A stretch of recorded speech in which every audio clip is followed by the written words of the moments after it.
At a time when we're losing our oldest and most precious trees and forests from around the world, I'm curious to understand if and why this matters to all of us. Welcome to the Meaning of Trees podcast. I'm Tom Hill, and it's here that I meet with people from all walks of life to explore the answers to one essential question. What do trees mean to you?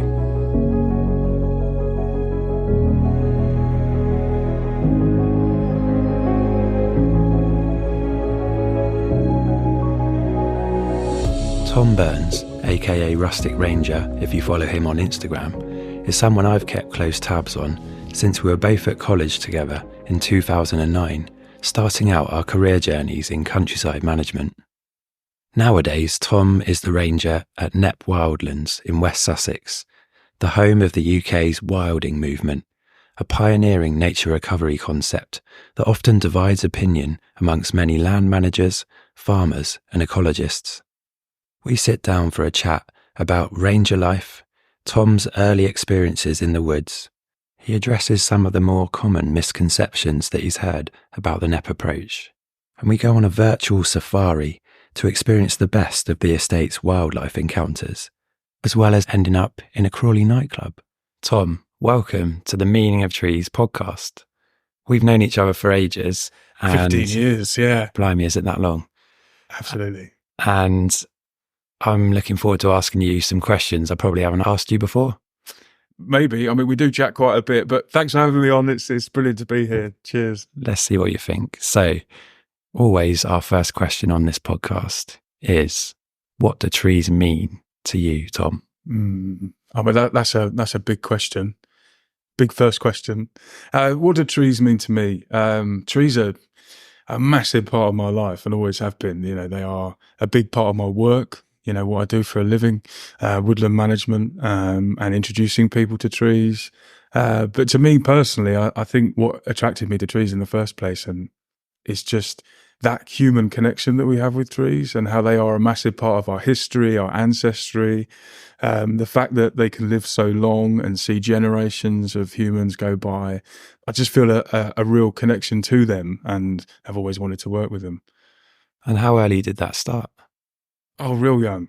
I was lucky. I grew up in a town called Crawley in Sussex, and so I don't come from any rural background. There's no history of tree management in my family, but I was lucky to grow up on the edge of Crawley, which backs onto a place called Tilgate Forest, and I spent pretty much all of my childhood messing about in there, whether I was on bikes or walking or what have you. And I just remember really, just feeling like a sense of calm in the woods and enjoying the whole, all the seasons and just being amongst them. It was just like, it felt like a good place to be, like emotionally or however you want to label it. But yeah, they're just, I don't know, there is something there. Maybe it's instinctive, and I really think that that's quite a powerful thing for a lot of people. I've introduced a lot of people to a lot of different trees and it's never gone badly. I believe that, everyone loves trees to some degree. They're just wonderful things, aren't they? Yeah, talking about that Tilgate Park memory, are there specific sights, sounds, smells that maybe remind you of that place? Or when you revisit, are they still there? Kind of. I think we're all guilty of having memories from our childhood that were like so good. Everything was so amazing. It was always sunny. It was always, the sweet smell of summer or what have you. But I think it's a bit different now for me because having worked with trees for, my whole career so far, 15 years, I look at trees and woodlands differently. Whereas when I was a kid, they were just there, you just enjoyed being there. Whereas now, and I know you're the same, you go through a woodland and you're looking at management and, you're noticing fungi or different species of trees or invasive plants or what have you. So it's a bit different. But when I used to mess around in the woods when I was a kid, it was just completely different because it was like a golf course and all that kind of stuff, and there was pine plantations and things like that. So the memory is fantastic and I enjoy it, but now I probably wouldn't go back there for my option of going through a wood. Yeah, sometimes I don't know about you, but I need to hang out with people that perhaps do see these things in a more simple way, simple pleasures from those type of environments as well, to stop my brain thinking about what we might need to do differently or how we might influence others to change that, and actually to just be present there and enjoy it, absorb it like we used to. Yeah, definitely. I bet there's something. I do like my solitude in the woods, but I also really enjoy being in woodlands with other people and sharing ideas and thoughts, and and working together with other people. Particularly volunteers is a big part of my job, doing that. But also, other tree professionals, when you're networking or you're doing an event or something like that, is fantastic, isn't it? When you meet like-minded people who are also, looking at the same things and enjoying the same things, it's very powerful. Who did you used to go down there to the woods with then when you were younger? I had a mate called Tony. We used to go down there and we used to go fishing for golf balls to sell them back to the golfers. I had a lot of other friends when I was into mountain biking and things like that. We used to hang out and build jumps and all that kind of stuff. It's quite a lot of different people, actually. I was lucky to have quite a lot of friends. So, loads of people. Was there anyone in your family that you think helped nurture your connection to nature? Yeah, well, like I said earlier, I don't come from a sort of rural family. There's not a lot of sort of green fingers. But what I would say is that my dad always backed me when it comes to seeking out a career in the countryside. It's a bit weird for a kid from Crawley to suddenly say, I want to be a ranger. It's not common. But, he never pushed me in the direction of, you want to go into a trade, son. You want to, earn this amount of money. You should be aiming to do this. You should be doing that. He was always just like, find something you are passionate about and keep doing it. And that's what I did. And whenever it was, you get disenfranchised with things or wonder if you're going in the right direction or anything like that, he'd always just say, look, just keep doing it. If you're enjoying it, keep doing it. Don't worry about the other stuff, And so he was a big driving force for me, put me through uni and all that kind of stuff. So, yeah. And if we come to the role that you're doing now in the countryside, in your own words, what's Knepp all about? What's Knepp all about? Knepp is a pioneering rewilding estate. So it all started 20 plus years ago, and wilding is essentially a different way of looking at conservation. It's about nature and wildlife, and it's also about people as well, reconnecting with nature. Here at Knepp, we have 3,500 acres. Previously, an arable or mixed farm. There was dairy herds here as well, and it wasn't making money. It wasn't sustainable. It was very intensive. And Charlie and Izzy, my bosses, decided that they would try rewilding after meeting some key people like Ted Green and a chap over at the Oostvaardersplas in Holland, and decided to give rewilding a go, which is essentially about putting natural processes back in place and allowing nature to take the reins.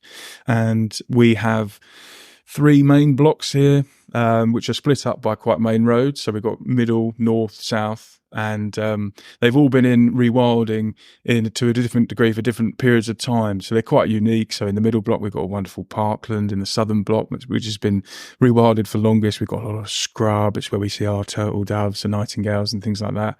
And then in the northern block, we've got a lot of woodlands packed together. So that's where you probably find me. Can you tell us a bit about where Knepp came from historically? So what did it used to be like here? Well, Knepp has been in the hands of the Burrells for hundreds of, I think it's 10 generations, I think. And if you wound the clock back 25, 30 years ago, it would have looked like a lot of farms that are still around in the area today. There would be traditional farming taking place, and it would just be like any other agricultural land. The difference here being that it's on really heavy clay soils in the low weald, and those clay soils are notoriously difficult to farm. They are hard as concrete in the summer. Like I can't bang a fence post in, it's so hard. And they are wet like a thick porridge in winter. And there's a small window in between those 2 periods of time where you could possibly get a tractor on, or a combine harvester, or a vehicle. So it would have looked completely different. A lot more bare, a lot more open. especially in places like the Southern Bloc. But there would have been a lot less wildlife as a result. And there's a lot more wildlife here now. It's one of the most amazing places for wildlife in the country, which is fantastic. What I find quite interesting about the Knepp model is that actually it came out of an economic decision. So the intensive farming methods here weren't working. Essentially, that system was broken for this place. And for some time, the land was left idle, which produced the sort of foundations for the new habitat that is now celebrated. I think it was left for perhaps 10 years in that state. And then a more conscious decision was taken about how hands-on or not to be with the management of the rewilding blocks. I'm also aware that in the nature sector, Knepp's got a lot of attention, and so has the wilding or rewilding concept. And a lot of people have tried to discredit the approach. And I wonder if this might be a good chance to perhaps address some of the main misconceptions that you might have heard others speaking about. Yeah, sure. I mean, I'm probably guilty of not jumping on the rewilding wagon from the start. I wasn't convinced. I've spent most of my career managing places in high-level stewardship schemes, triple SIs, sites of scientific special interest, with key parts of nature as the focus. So whether that was nightjars on heathlands or, things like that, where you're looking at a specific species and you're targeting your management for that, and you're using modern traditional land management techniques and really focusing on what you're doing, and everything's measured by percentages of this and outcomes in year 3 and all of that kind of stuff. And one of the wonderful things about Knepp is that it's not measured in that way. It's measured by what actually happens and what nature has dictated. I think one of the misconceptions, and definitely one of the ones I was guilty of thinking, is that rewilding is about fencing it off, closing the gate, walking off, and not getting involved at all. And whilst there's an element of truth in that in some aspects, there's still a team of really hardworking people here that would feel, quite upset at thinking that they were just, in a hammock somewhere, chilling out, not doing any work. Actually, it's about getting natural processes in place and allowing those natural processes to dictate and allow all this wonderful wildlife to happen and to the nature to recover. And this is one of the few places in the country where nature is recovering. Turtle dove numbers are increasing. We've got the highest density of songbird populations in the country here at Knepp. But in order to get those natural processes in place, there has to be some level of intervention. We've introduced longhorn cattle, Tamworth pigs, red deer, fallow deer, Exmoor ponies that all have a key part to play in those natural processes. So Tamworth's rootling around, creating massive disturbance, which is where, willow seed can set in the soil and grow nice young willows that are then really important for purple emperor butterflies. We've got longhorn cattle that, poach the soils when they're wet and create bare ground, which is a fantastic place for wildflower seeds to set and things like that. And, we've got fallow deer, red deer, marking some trees, debarking some trees, creating standing deadwood in woodlands. And that's allowing spaces for things like woodpeckers, tawny owls and other creatures that rely on dead wood. So to get those natural processes in place, there has to be a level of intervention somewhere. And rewilding isn't a case of one size fits all either. It's not a case of this is what you do and just apply those, laws or rules to wherever you want to do rewilding. And that's what the importance of Izzy and Charlie's new book, the Book of Wilding. It gives people ideas and inspiration, whether you have thousands of acres or whether you have a window box, on your flat window. There's something that you can do with wilding principles to help nature. And now is the time to do something. So I'd encourage people to, read that book and seek some inspiration for what you could do as well. Thanks, Tom. So it's kind of about listening first to natural processes and watching, observing, letting them be the driver for a healthier landscape, and still being mindful of what decisions we might make as stewards for the land to help it remain sustainable, essentially. Yeah, absolutely. I mean, you've got to know your land first before you decide what to do or what not to do with your land. You know, you've got to know, what soils you're on, what the history of it is, what habitats are there, what wildlife's there. It's all really important to know what you're doing and know the land first before you make any decisions. 100%. I guess to people that might have trained and lived a culture or lifestyle which was more about controlling the natural environment, whether that was farming, potentially generations of farmers managing the land in a very hands-on and busy way to maximize income and sustain a livelihood, or whether that's people in the conservation sector that are fixed upon a certain idea of what a habitat should be and how they might best hold it in position through certain management. And I wonder if the wilding approach just feels like a bit of a threat to them, that actually it's partly about relinquishing some of that control to help us find new ways and new systems that do work, because it's clear that the existing ones are not sustainable. Absolutely. And no one's saying that we have to rewild the entirety of Britain. We do need food production, don't we? We do need amenity spaces for people to use and enjoy. It's very important.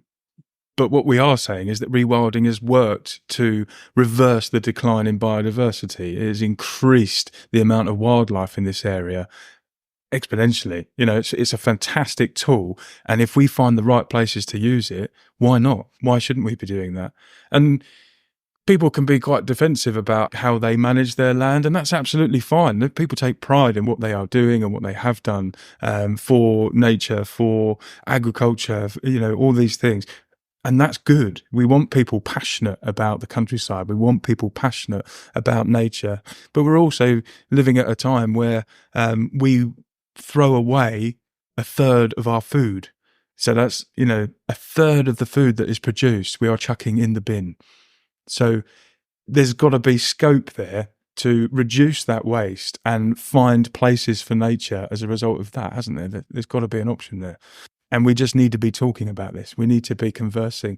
And one of the wonderful things about here is that we do a lot of safaris, and we've got landowner workshops where people can come and have a look for yourself. And when I first joined Knepp a year and a half ago, I went on one of those, and it was really eye-opening for me. And we were really honest and open about how this estate works and what it used to be and what it is now, and the journey as well. And the journey is a fantastic story in itself. Izzy's book Wilding is a fantastic read, and it's an accurate depiction of what actually happened. I really encourage people to read that or listen to it. It's a fantastic story, and it's really good to be a part of it now. Let's go on then, a dream safari. Let's give our listeners a treat here, and I'm going to set a few parameters, but not many. Okay. So we're going to stop at 3 places, Tom. You're going to be our guide, and that can be at any time of year. That can be any season.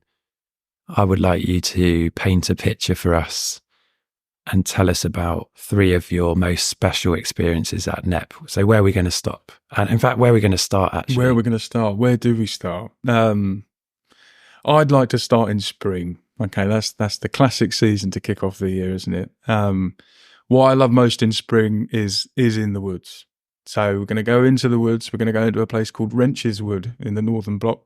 And we're going in there, we're walking in, and the bluebells are all out in bloom. You've got that wonderful smell first thing in the morning, that sweet smell hitting your nostrils. And you can hear great tits calling and blackcaps calling. There's a wide array of birdsong, and it's just filling the air. Massive dawn chorus. The sun's wonderful and warm, and you're just in a beautiful woodland. That is my ideal spring start. That is a fantastic place to be. My second stop would probably fast forward in time. We'll get into summer. And there's nothing better than on a warm summer's day than walking through a meadow full of wildflowers, butterflies, day-flying moths, all that kind of thing. There's just a vast array of colour. The sun is more intense at that time of year. It's really hot. On my safari, it's not intense like the June we had last year. It's very comfortable. And and just, marveling at all of the fantastic butterflies. And then the third spot that we'd have to stop at is the rut in autumn. The rut at Knepp is just magical. We've got some wild roe that are in here, but we've also got a high number of fallow deer. There's about 250 out behind us somewhere.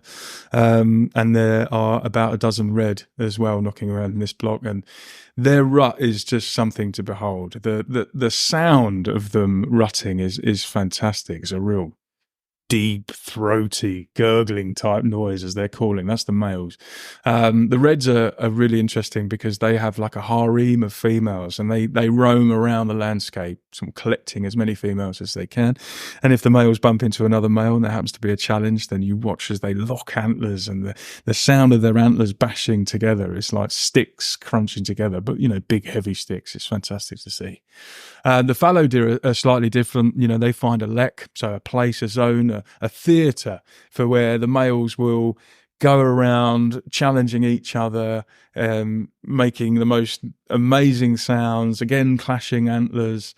But the males at this time for fallow and reds, they're really disgustingly smelly at this point. They're full of testosterone. They're barely drinking. They're not eating. They're sweating. They're rolling around in their own wee and their poo, and they're just going around really, really focused on trying to find as many females as possible. So it's a little bit like a Crawley nightclub on a Friday night, but it's a magical place to be in autumn. Is to hear and see the deer, and that's got to be a top spot. That's my 3. Thanks, Tom. I've never been out in Crawley, but I'm tempted now. I just wonder if you feel a connection to those animals. It sounds like it. 100%. I mean, I feel a connection to everything that happens here. There's such a variety, and it's not just working at Knepp. It's all the places I've worked before as well as a ranger. As a ranger, you want to really know the land intimately. You want to have that relationship where you understand it like the back of your hand. You want to know when the tawny owls are calling, establishing territories in the winter. You want to be there to hear the first bark, of the deer in the rut. And it's really important to me, and I know that it's really important to my colleagues as well. We've got ecologists, stock people, people who necessarily don't work directly to the land but are still emotionally invested in what's going on. We're all really passionate about what's happening and having that connection to the land. Really, really important. Can you just list some of the special species here, and has anyone ever asked to see your beavers? People ask where the beavers are almost every day. They're safely tucked away in an enclosure because they're under license. My favourite species here, purple emperor has got to be one, is the most astounding butterfly. The males are big, bright purple sheen if you get the light on them right. And the adults are just, they're really brave as well. You'll see them flying at birds to get them out of the oak tree that they're in. But they're an amazing thing to see, purple emperor butterflies. Fantastic. You can't miss out the Tamworth pigs, especially when we've got piglets. When you've got piglets, there's nothing cuter. I think there's 3 things that are the cutest thing in the world. There's dormice, there's puppies, and then there are piglets. And the piglets here are so cute. They're fantastic to see, and it's really good just to watch the adults and see them rooting around. They are the constant gardeners. They are digging up turf as if it were really easy. They've got really strong snouts, and they do a lot of disturbance, trying to find all the rhizomes and beetles and worms and all the other things that they're trying to devour. They're definitely on there as well. I really like the pigs. Bringing things back to trees then, my understanding is that trees play a really key role at Knepp and this really special habitat that you're allowing to evolve. And there's almost a kind of dynamism going on between those herding, grazing animals and the vegetation. Mm-hmm. So how do you know how to keep that at its optimum, if you like? Bearing in mind the numbers of animals that are put into this system are helping to maintain some kind of equilibrium with that vegetative process. Absolutely. So, I mean, nature will find its balance. There are certain natural processes that kill trees, stags rupping up against them, debarking them and things like that, and maybe pigs digging up around the root systems. So nature finds a balance. The one thing that we don't have at Knepp, or actually the two things to control the population of the herbivores, are the ability to let them starve, which we don't want to do because, for moral reasons we don't want to do, but also it would be illegal to allow these animals to starve to death.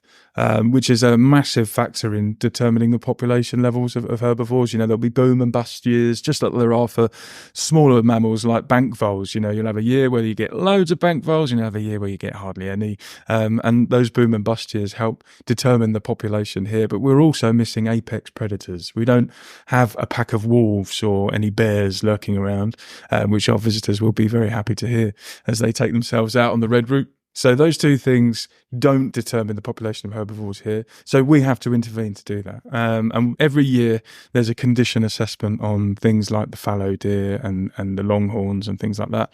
So if we feel that there's not enough food and they not got the right weight, or if there's too much liver fluke in the deer that we're culling for the butchery, so we intervene and we take those animals out and they go into food production. So we've got a butchery on site, and we've also got our restaurant and cafe as well that people can buy this produce.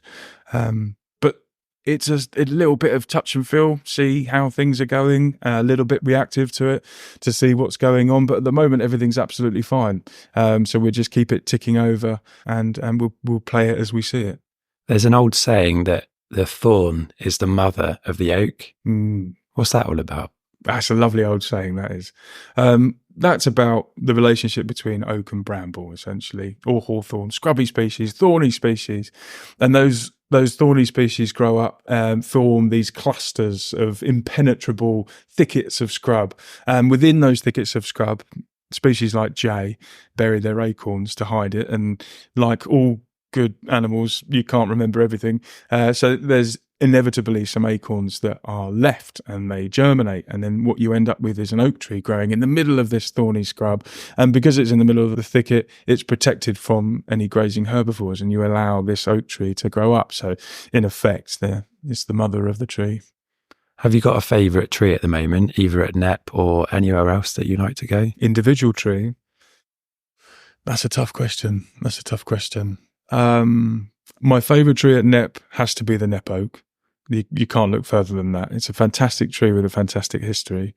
But when I do like to try and separate work from my personal life. So if I want to go and see some trees, I often go down to Petworth Park. It's a fantastic place for veteran trees. There's some really nice sweet chestnuts there with all knobbly, gnarly bark and cavities and, standing deadwood in the canopy. It's fantastic. So if I want to relax and look at a tree, I'll go to Petworth. But if I want to look deeper and think about, looking after them, the Knepp oak every time. Can you tell me about a particularly powerful experience you might have had with a single tree? I think there's a tree on the parkland at Sheffield Park that caught my eye when I first started working there. And if you go to Sheffield Park and you walk across the parkland, it's one of the main trees on the horizon, on the very top of the highest point of the parkland. And we looked at that tree and we saw that it was in decline, it was in its final stages, but it was trying to make a bit of a go of it. And I remember thinking that we should try and protect that tree from the cattle that were grazing across the parkland there. There was something about creating that protection and fencing that, and that was like 20 foot away from the drip line. It's an immensely massive area. The root plate protection area is huge. And there was something very satisfying about providing that protection to that tree. That was quite a powerful moment, because it was looking after the tree, but it wasn't actually touching the tree. And I think that's really key, isn't it, when you're managing veteran trees, is knowing when not to do anything. So that was quite a good moment for me. Simple things like that mean a lot to me. I really enjoy the ability to help trees without actually touching them. I think that's brilliant. Don't want to start chopping limbs off if we don't have to. That was a really nice one. There's a really lovely tree, again at Sheffield Park in the parkland down at the floodplain, down at Iron Gates. There's a hollowed oak. And I know you know that tree because I remember you reading a poem from within it at the Sussex Ancient Tree Forum walk there when that group was launched. When was that? That was years ago, wasn't it? I think it was 2020. Was it? I think so. That was only 4 years ago. I thought it was longer than that. Well, Perhaps it was 2019, actually. yeah, Yeah, maybe. before COVID, yeah. 5 years ago. And that's a really lovely tree. And I used to sneak down there and have my lunch there for a little bit of solo time just to sort of decompress. I've had many a cup of tea within that tree, just really enjoying the company of that tree. I'd like to talk a little bit about being a ranger, Oh, yeah. because I think it's a job that perhaps people think happens in national parks in the US, for example, or perhaps in Africa where you've got people that are having to stop poachers, etc. Maybe they don't realise that in the UK that being a ranger is actually a really important job as well. Can you let me know what a ranger does? And I don't mean that as a rude question. Yeah, not much. No, it's a really good question, and it's a really difficult one to answer, but I'll give it a go. Rangers do different things. It all depends on who you're working for, what kind of organisation it is, what the landscape is, what animals, wildlife, all that kind of things. It will really change. You know, someone working on a heathland in Sussex will do something completely different to someone in the woods in the Midlands. You know, it's completely different soils, different place, different people. I've always liked to think that rangers have three main pillars, and there's lots of things that come under these pillars, but you've got the first one, which is nature. And that's the main reason people get into this industry, is because we love nature. We like wildlife, landscapes, all sorts of natural things. And under nature is principally things like wildlife conservation, and that is helping nature either remain or improve.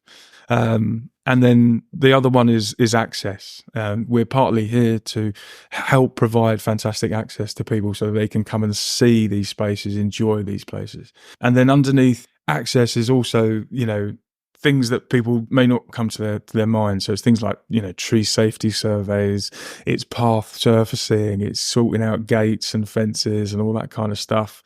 And the other one is engagement.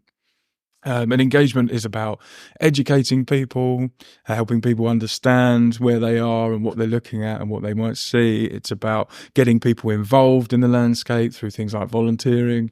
And there's loads of stuff underneath these things. These things are all interconnected. The best thing about being a ranger is the variety of stuff we get up to. So, you know, from leading volunteer tasks or guided walks or fencing or felling trees and coppicing or all sorts of stuff. You know, the role is so varied, and it's very seasonal as well, that it keeps you occupied, keeps you on your toes. But yeah, we're primarily here to look after and improve green spaces for people and for wildlife. That's basically what we do. You mentioned coppicing just then, and I've seen on your social media pages for your pseudonym, Rustic Ranger. Yes. Check out Tom's podcast, which is also launching this year. Thanks for the plug. And coppicing is an intervention in the countryside. And you're doing that at Knepp. Yep. Where actually the main model is to let natural processes lead the way. So how does that figure? Well, it is different to rewilding. I'm not going to sit here and tell you that coppicing is rewilding. That wouldn't be true, and that wouldn't be fair. On an estate this large, with such different places to it, you know, we've got over 100 properties here. We've got woods lining the A24. We've got tenants. We've got rewilding, and there's all sorts of stuff going on. There will be opportunities for intervention. So coppicing is one of the ways that I use to manage some of the smaller woodlands on the estate outside of the rewilding project, and I use volunteers to help me achieve those things. But what I would say about coppicing, and I think coppicing is a really good example, is that is something we as humans have been doing for thousands of years. And we shouldn't forget that we are an animal. We are part of the landscape, and that what we've been doing since we evolved is also part of the ecosystem. And coppicing has such tremendous benefit to wildlife, and it also helps me provide product for some of the other fantastic things that we're doing on the estate as well. So I provide coppice materials to the walled garden, to the kitchen gardens, to the market garden, and also things like stalk nesting material for our white stalk reintroduction project down here in the southern block. There's a small enclosure of non-flying birds that can't leave and find their own sticks and twigs. So we provide that for them, and their offspring that can fly join the wider population. And that's worked really well. It's something that fits in really well with the estate. I know you're into woodcraft and that you've made a few things here and there. Yeah. What's the one thing that you've made that you're most proud of? And can you tell me a bit more about that and why is it so special? Oh, well, I wouldn't say anything I've made is any good, but I think I do like making a walking stick.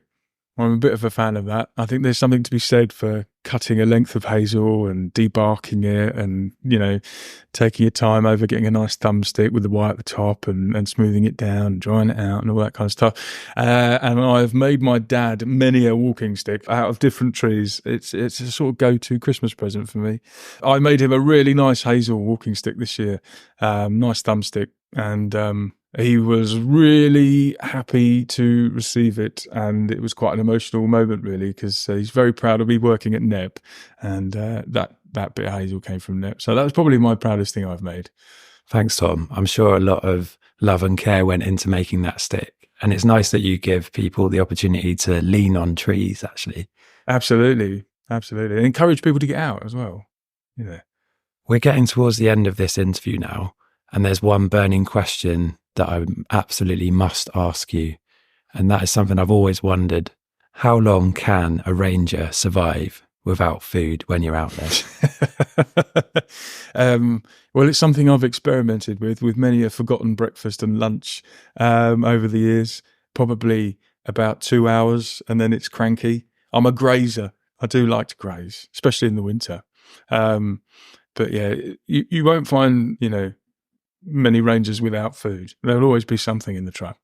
What would the future look like, Tom? In your mind's eye, what's the most ideal future that you could envisage for our countryside?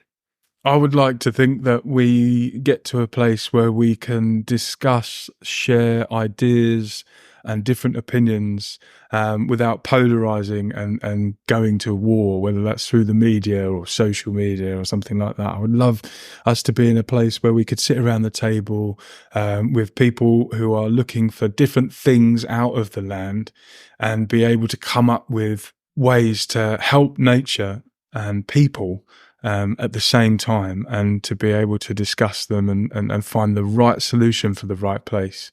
I think we're heading in that direction. I think we're getting to the point where we can talk about stuff and not, offend or upset people, and to be able to turn around and be like, well, actually, I don't really like that idea. It's not really suitable for me, without saying that, no, that can never happen anywhere at any time.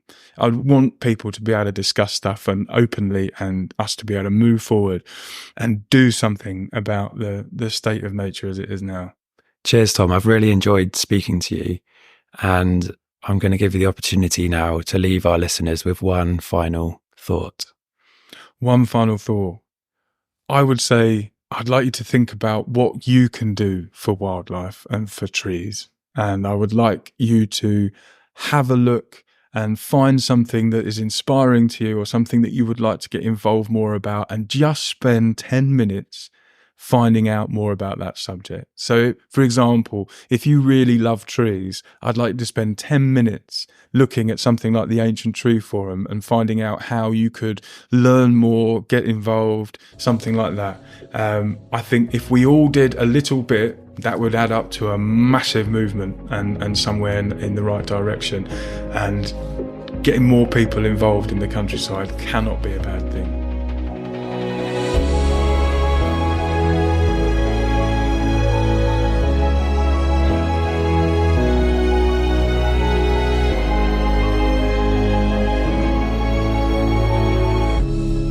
You've been listening to the Meaning of Trees podcast.